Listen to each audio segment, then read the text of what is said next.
Avez-vous déjà vu une plante d'intérieur magnifique s'effondrer sans raison, juste après que son propriétaire ait essayé de lui donner un coup de pouce magique?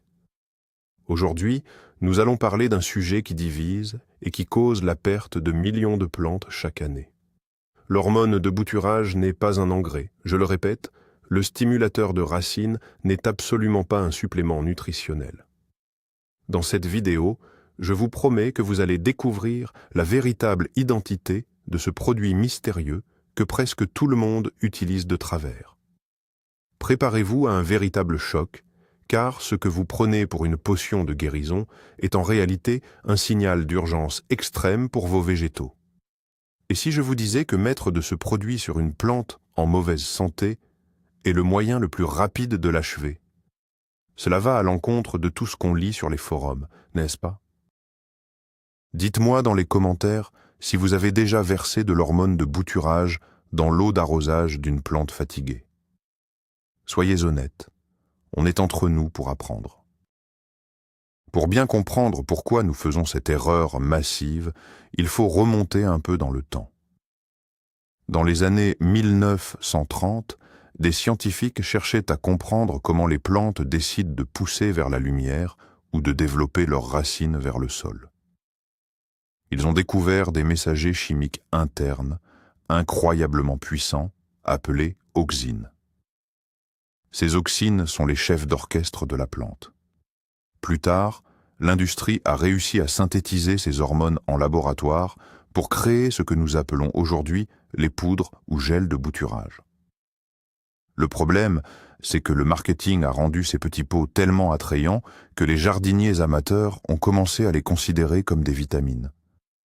On s'est dit que si ça fait pousser des racines, ça doit être bon pour la santé globale de la plante. C'est ici que le grand malentendu a commencé, transformant un outil chirurgical précis en un soi-disant remède de grand-mère universelle.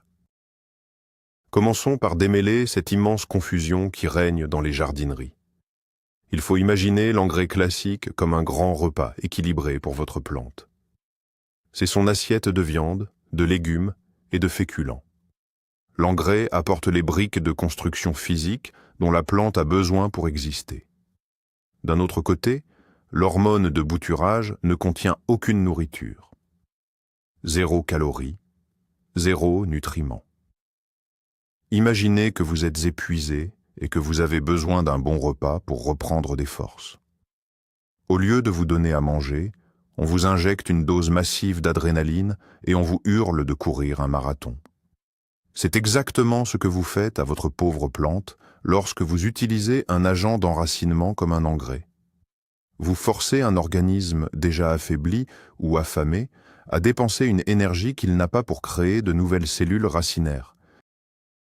Ce produit est un message chimique qui dit à la plante de tout stopper pour fabriquer des racines en urgence absolue. En comprenant cette métaphore simple, vous venez déjà d'éviter la première erreur fatale que font 90% des débutants en jardinage. Mais que se passe-t-il vraiment à l'intérieur de la tige lorsque vous appliquez cette fameuse poudre? C'est fascinant, et cela mérite une explication claire. Pensez à l'auxine, la molécule principale de ce produit, comme à un policier qui dirige la circulation dans un grand carrefour. En temps normal, la sève de la plante circule de haut en bas et de bas en haut, distribuant l'énergie de manière équitable.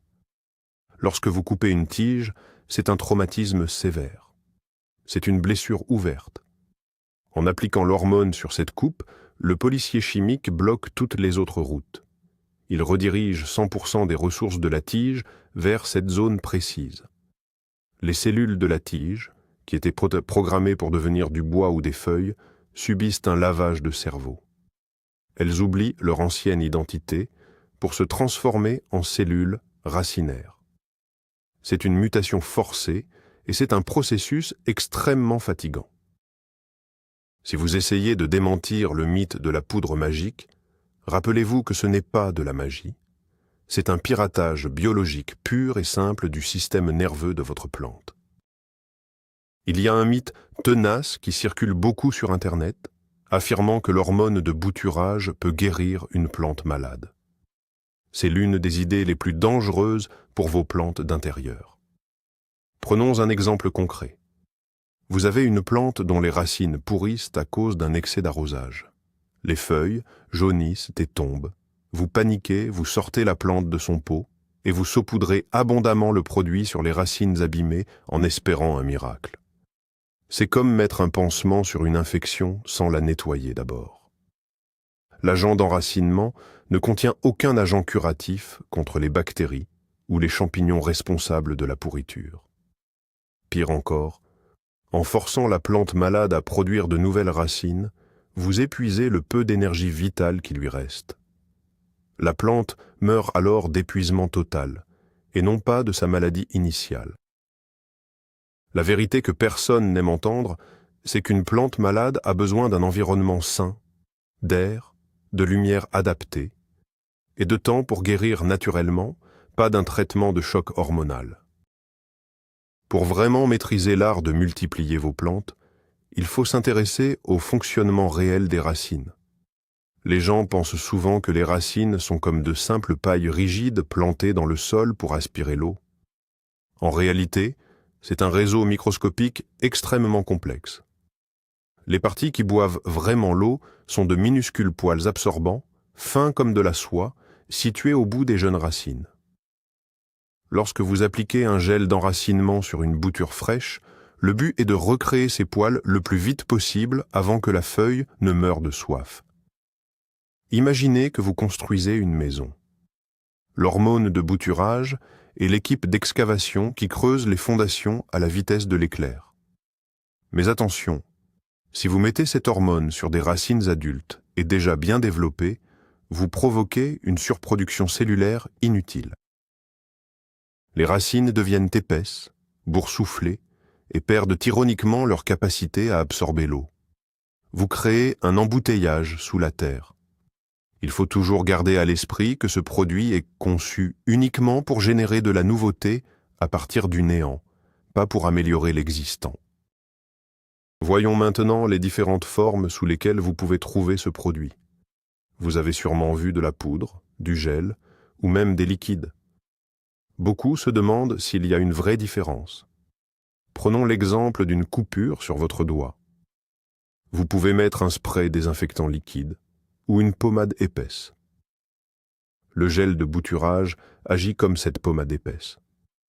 Son énorme avantage est qu'il scelle complètement la blessure de la plante. Il empêche les bulles d'air d'entrer dans la tige de la bouture, ce qui est souvent la cause numéro 1 de l'échec d'une bouture. De plus, le gel adhère parfaitement et reste en contact avec la tige même si vous la plantez dans un terreau humide. La poudre, en revanche, est excellente pour les plantes grasses et les cactus qui ont besoin d'un environnement plus sec. Elle va absorber l'excès d'humidité au niveau de la coupe et éviter la pourriture. Pensez donc à choisir le format non pas en fonction du prix, mais en fonction de la texture de la plante que vous essayez de sauver. Une bouture de bois dur n'aura pas les mêmes besoins qu'une tige molle de misère. Il est temps de parler de l'erreur du surdosage. Si un peu d'hormone est utile, beaucoup d'hormones doit être miraculeux, n'est-ce pas? Absolument faux. C'est l'un des pièges les plus courants. Imaginez que vous préparez une soupe. Une pincée de sel révèle toutes les saveurs et rend le plat délicieux. Mais si vous versez la moitié du pot de sel dedans, le repas devient toxique et immangeable. C'est le principe exact de la toxicité hormonale chez les végétaux. Si vous trempez votre bouture dans 1 centimètre épais de poudre, la concentration d'auxine devient si forte qu'elle devient un poison mortel pour les cellules végétales. Au lieu de stimuler la croissance, une dose excessive brûle littéralement les tissus de la plante. La tige va noircir, devenir visqueuse et mourir en quelques jours. La méthode parfaite consiste à tremper la tige légèrement, puis à tapoter doucement sur le bord du récipient pour faire tomber tout l'excédent. Il ne doit rester qu'un voile presque invisible de produit sur la coupe. La subtilité est la marque des grands jardiniers. Faisons une pause pour démolir un autre grand mythe d'Internet. Vous avez très certainement vu ces vidéos virales où quelqu'un trempe une tige dans du miel ou de la cannelle en affirmant que ce sont de puissantes hormones de bouturage naturel. Désolé de briser la magie, mais c'est scientifiquement inexact. La cannelle ne contient aucune hormone de croissance végétale. Zéro. Par contre, la cannelle est un excellent fongicide naturel. Si vous utilisez de la cannelle, vous protégez la blessure de la plante contre les champignons, ce qui lui donne le temps de faire ses propres racines tranquillement. Le miel, quant à lui, est antibactérien grâce à sa forte teneur en sucre et scelle la coupe, un peu comme notre fameux gel. Pensez à ces astuces naturelles comme à des boucliers protecteurs, pas comme à des moteurs de croissance. Ils créent un environnement sûr, mais c'est la plante elle-même qui fait tout le travail en produisant ses propres auxines internes. C'est une nuance fondamentale à comprendre pour ne plus se laisser avoir par des tutoriels trompeurs sur les réseaux sociaux. Si nous voulons vraiment parler de méthodes naturelles qui contiennent réellement des hormones, il faut se tourner vers l'eau de saule. C'est l'un des secrets les plus anciens et les plus efficaces des jardiniers traditionnels. Le saule pleureur produit naturellement des quantités astronomiques d'acide salicylique et d'hormones d'enracinement. C'est pour cela qu'une branche de saule plantée n'importe où pousse si facilement. Imaginez faire infuser un thé avec de jeunes branches de saule hachées. En laissant tremper ces brindilles pendant 24 heures dans de l'eau tiède, vous extrayez ces précieuses hormones. Vous obtenez alors une potion d'enracinement 100% naturelle et extrêmement douce. Contrairement aux poudres chimiques industrielles, le risque de surdosage avec l'eau de saule est pratiquement nul. C'est comme comparer une vitamine puissante synthétisée en laboratoire avec un bon jus d'orange frais. C'est une excellente alternative pour ceux qui veulent bouturer de manière écologique et économique, tout en respectant la biologie complexe de la nature. Abordons maintenant l'importance cruciale de la coupe elle-même. Beaucoup de gens pensent que le produit de bouturage rattrapera une coupe mal faite. C'est une grave illusion. Imaginez un chirurgien essayant d'opérer avec un couteau à beurre rouillé. Le résultat sera catastrophique, peu importe les médicaments utilisés par la suite. Lorsque vous prélevez une bouture, vous devez utiliser des ciseaux ou un sécateur désinfecté et aiguisé comme un rasoir. Si l'outil écrase la tige au lieu de la trancher nette, vous détruisez les vaisseaux conducteurs de la plante. La sève ne pourra plus circuler et la tige pourrira avant même d'avoir pu réagir à l'hormone de bouturage. De plus, il faut toujours couper juste en dessous d'un nœud. Le nœud, c'est cette petite bosse sur la tige d'où partent les feuilles. C'est exactement à cet endroit que la plante concentre naturellement ses propres cellules souches dormantes. Le produit chimique ne fait que réveiller ces cellules. Si vous coupez au milieu du vide, loin d'un nœud, l'hormone n'aura aucune cellule souche à stimuler et l'échec sera garanti. Il est essentiel de comprendre pourquoi la plante a besoin d'être au chaud pour que le processus fonctionne. Vous pouvez avoir la meilleure hormone du monde, si l'environnement est froid, rien ne se passera. Imaginez que vous essayez de faire lever une pâte à pain dans un réfrigérateur. La levure est là, mais le froid paralyse toute activité. C'est pareil pour les végétaux. La température idéale pour forcer la création de racines se situe généralement entre 22 et 26 degrés Celsius.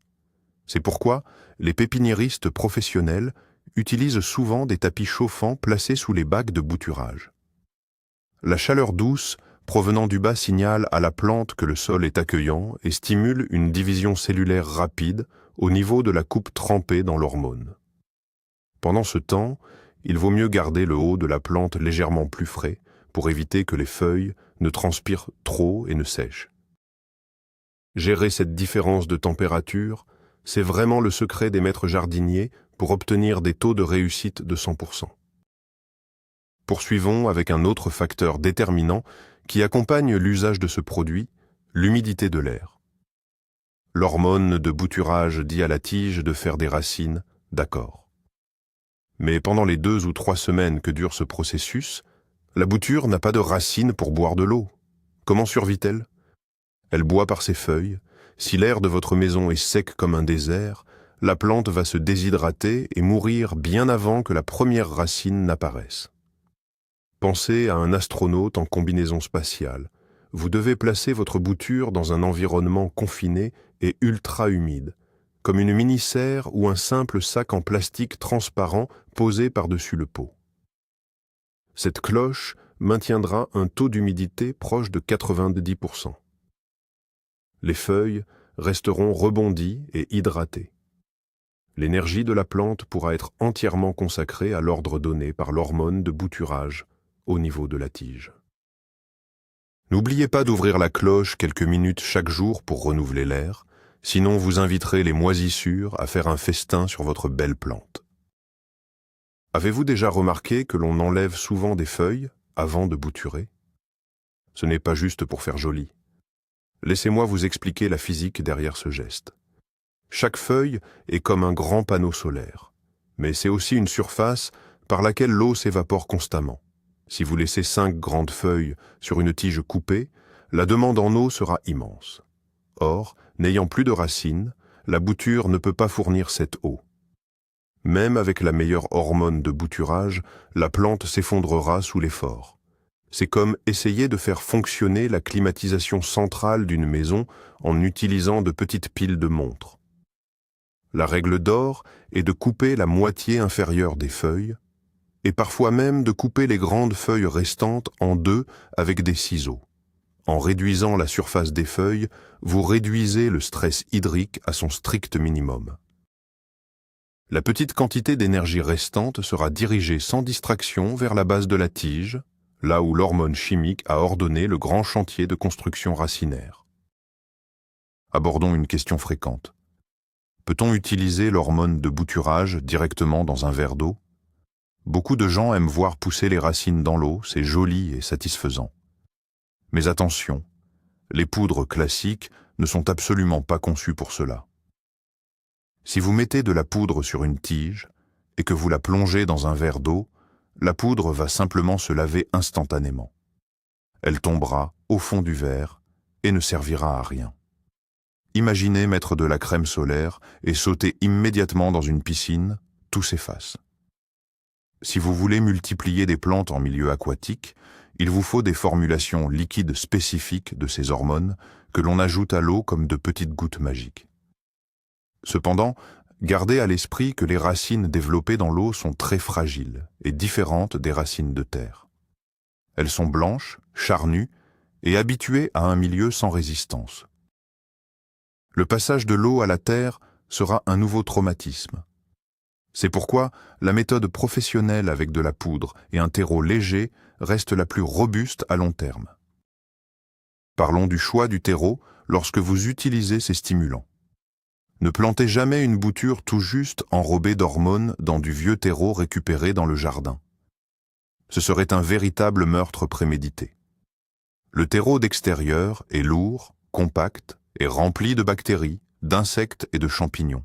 La blessure fraîche de votre bouture serait infectée en un clin d'œil.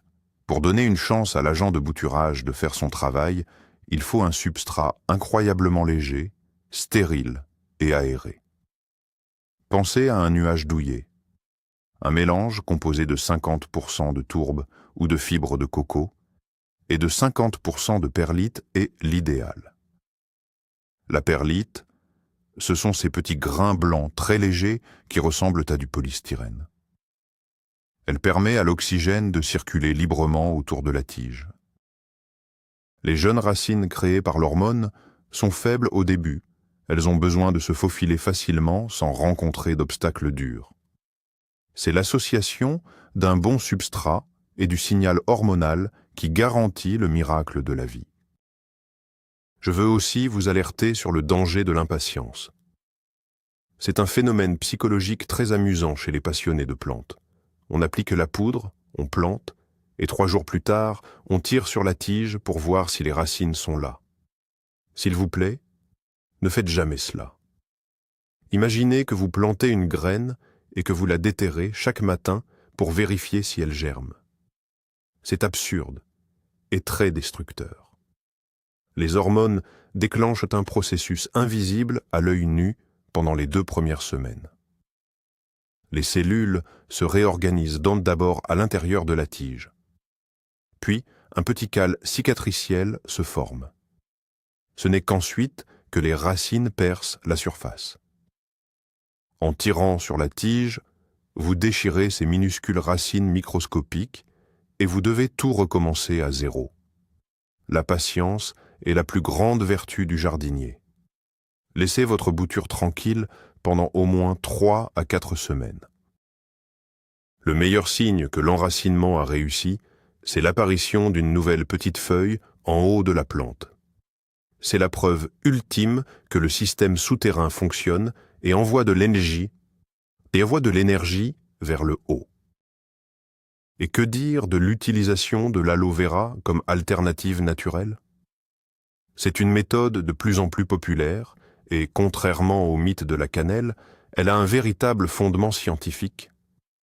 Le gel situé à l'intérieur d'une feuille d'aloe vera est gorgé d'enzymes, de vitamines, de minéraux et surtout d'acides aminés qui favorisent la division cellulaire. Imaginez l'aloe vera comme une boisson énergétique très douce et cicatrisante pour votre plante coupée. Lorsque vous trempez votre bouture dans le gel d'aloe vera frais, vous apportez un film protecteur hydratant exceptionnel tout en stimulant naturellement la croissance. Bien que l'effet soit moins explosif et agressif que celui d'une hormone chimique de synthèse, les résultats sont souvent excellents sur des plantes d'intérieur faciles à multiplier, comme les pothos ou les philodendrons. C'est la méthode idéale pour ceux qui préfèrent une approche biologique, douce et sans aucun risque de brûlure toxique pour la jeune bouture. Revenons à l'idée d'utiliser les activateurs de racines sur une plante adulte lors d'un rempotage. C'est une pratique controversée. Certains fabricants d'engrais incluent de petites doses d'acides humiques ou d'extraits d'algues et appellent cela des stimulateurs racinaires. Ici, on joue sur les mots. Ces produits liquides doux ne sont pas des hormones pures de bouturage. Ils ressemblent plutôt à de bons probiotiques pour le sol. Ils encouragent les racines existantes à se ramifier un peu plus de manière naturelle. C'est comme prendre des vitamines pour avoir de beaux cheveux. C'est totalement différent de la poudre blanche agressive dont nous avons parlé plus tôt.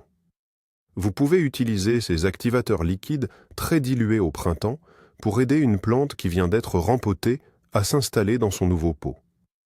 Mais lisez bien les étiquettes. Si c'est un produit destiné aux boutures non racinées, rangez-le. Si c'est un tonique racinaire à base de varech ou d'algues, c'est un excellent complément nutritionnel de début de saison. Il est temps d'aborder la question de la durée de vie de ces produits. On l'oublie souvent, mais les hormones synthétiques ont une date de péremption. Ce ne sont pas des minéraux éternels. Pensez-y comme à des médicaments dans votre pharmacie. Si vous utilisez un pot de poudre de bouturage ouvert il y a 5 ans, entreposé dans une cabane de jardin brûlante en été et glaciale en hiver, il y a de fortes chances que les molécules actives soient totalement détruites. Vous appliquerez alors de la simple poussière inutile sur vos plantes, ce qui expliquera l'échec soudain de vos boutures. Les hormones liquides sont encore plus instables et sensibles à la lumière et à la chaleur. L'idéal est de conserver ces produits au réfrigérateur, dans l'obscurité totale.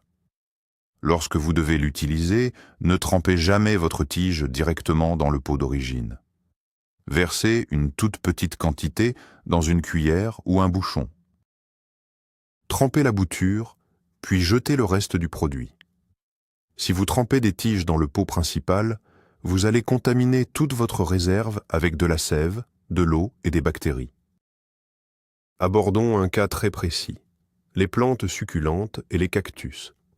La multiplication de ces plantes du désert défie presque toutes les règles que nous venons de voir. Si vous coupez une tige de plante grasse, que vous mettez de l'hormone de bouturage et que vous la plantez directement dans un terreau humide sous une cloche, elle va pourrir en 48 heures chrono. L'humidité est leur pire ennemi. Avec ces plantes épaisses gorgées d'eau, il faut couper la feuille ou la tige et la laisser sécher à l'air libre, sur un meuble, pendant 3 à 7 jours. La plaie doit former une croûte dure et sèche, un cal cicatriciel naturel. Vous n'avez en général même pas besoin d'hormones pour ces championnes de la survie. Elles ont l'habitude de se multiplier en tombant sur le sable brûlant. Si vous tenez vraiment à utiliser de la poudre, mettez-en très légèrement juste avant de poser la bouture sur le sable sec. Pas de serre, pas d'arrosage pendant 2 semaines.